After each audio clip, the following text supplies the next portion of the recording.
Using a Seven Kingdoms roleplay kind of thing. Now, we don't have, well, at the moment we have about, we have a family called the Bavarians on, and, like, their bodyguard kind of thing. We have me on, and, somebody who just got off was, called Charles. Now, this is going to be a RP server that you guys can join if you will see. And I'll read the rules out to you, and then you'll be invited to the Discord, from which point you can then join the party. I mean, not the party, the game. Now the rules are all posted in Discord. Now there are the Seven Kingdoms roleplay rules posted in there, as well as some personal rules that I put in there myself. Now, some of the rules that I put in there myself might be, well, they might also be in the Seven Kingdoms roleplay list of rules, but just be sure to read those as well. And some of the main rules, I'll read those out just here. So let me just quickly go to the top of the rules. So only fur, feathered, and mammals can be tamed. No industrialized equipment, for example, a industrial forge. No guns or explosives. Your character must have a medieval name. For example, my character is called Andrew Themed, as he normally is.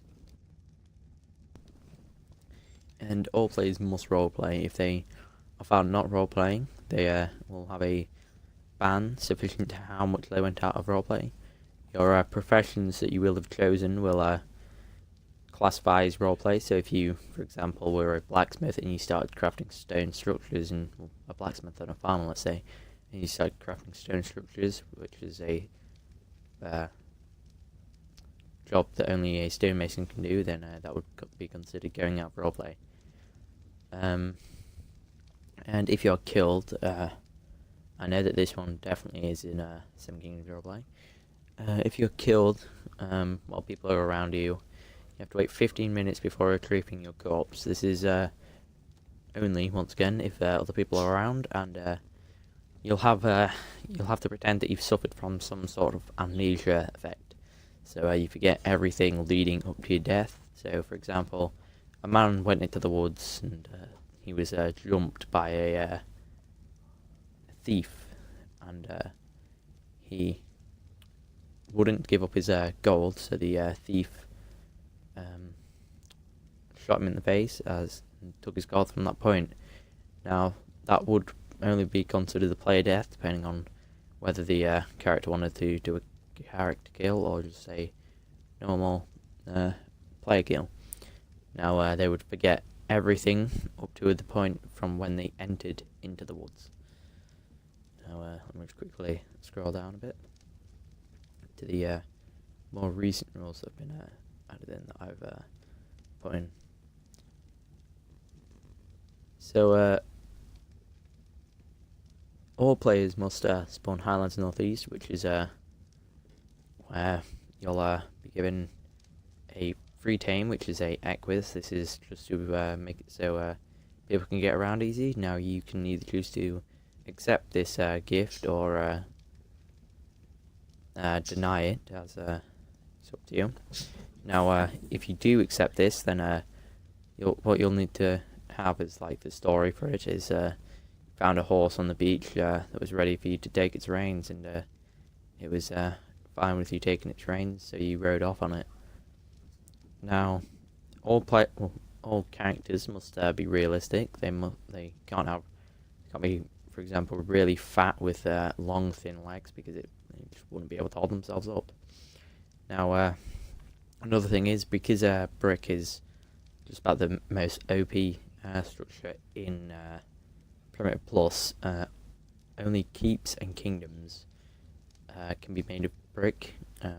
That is just because, obviously, if you just had a random house, it's going to be a lot harder to actually get in.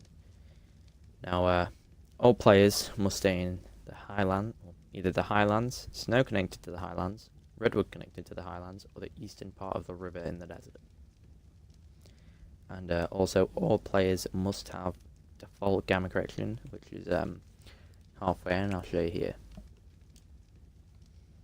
As you see, my gamma correction is halfway, so that's what your gamma correction will be needed to be at, just so it makes it so you're going to need to use a torch more often. Now currently we have, let me just count, 8 professions, all of which can be used, some for aesthetics personally, just aesthetics completely, but you can still get paid in things for them. So I'll read the professions out. Blacksmith, farmer / cook, hunter, knight, stonemason, thief, stable hand, and tailor / barber. Now, for example, the tailor / barber is mainly going to be for aesthetical reasons and only, because obviously clothing and the hair obviously as well. Now, all clothing up to hide can be unlocked by all players, but anything past hide can't be made.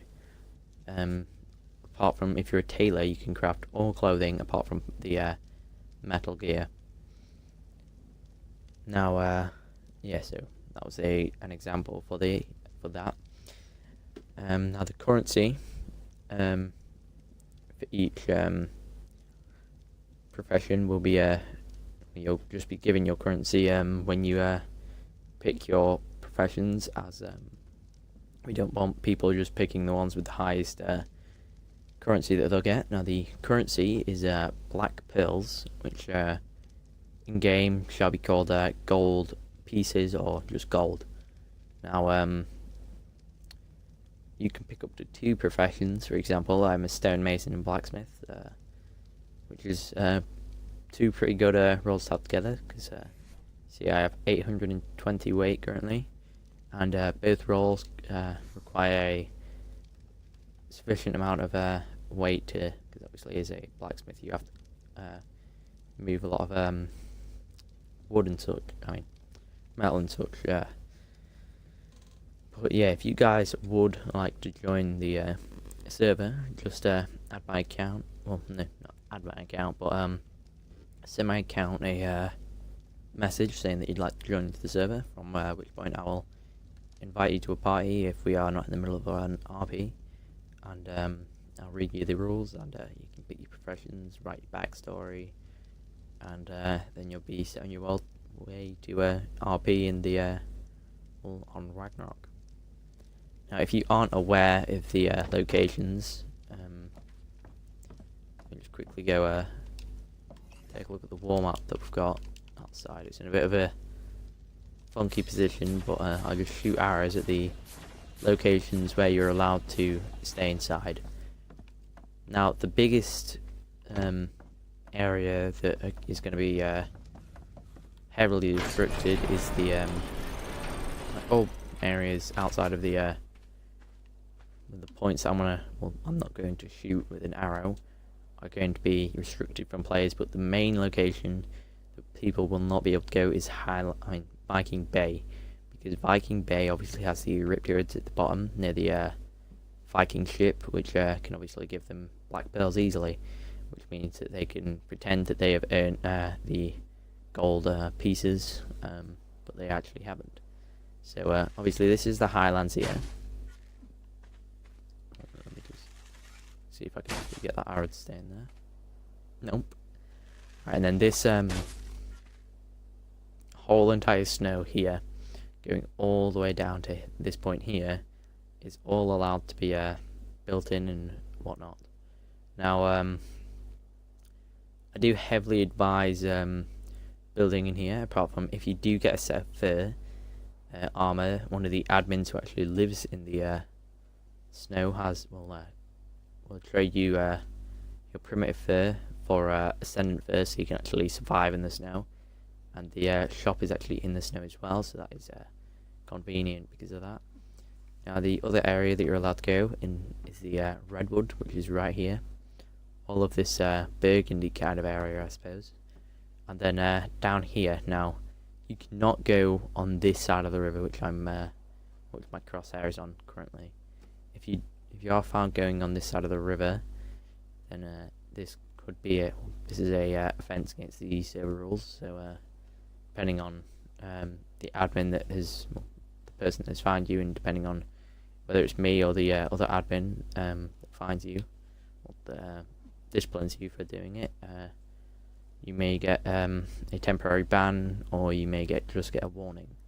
But yeah, you must stay on this side of the river in the desert.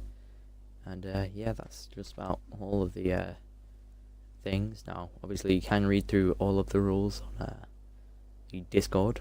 But other than that, I'll see you guys in the next video. And goodbye.